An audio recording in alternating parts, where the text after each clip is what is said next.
ကောင်းမြင်မှု၏မော်စမ်းကြယ်မှုသင်းစိတ်ကိုတောက်ပစေမည့်စကားများကိုကြိုဆိုပါသည်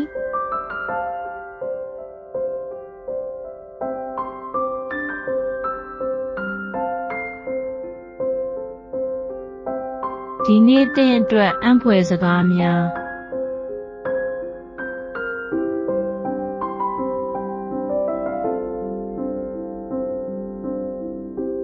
အခုမသိပဲအခြားလူတွေထက်ပိုပြောင်မြောက်တဲ့ဘဝအဆင့်ကိုရောက်ခွင့်ရနေပါတယ်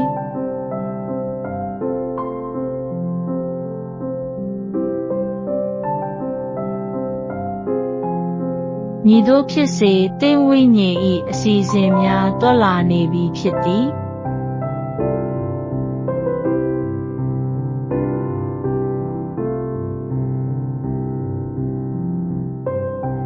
မည်သို့ဖြစ်စေမကြာခဏမျှဝေခြင်းစာရင်းသွင်းခြင်းနောက်ထပ်ကြည့်ရှုခြင်းအမှတ်ထားမှုပေးခြင်းသို့မဟုတ်အပူပေးစကားရေးခြင်းတိုင်းတွင်သင်ဘဝသည်တောက်ပလာသည်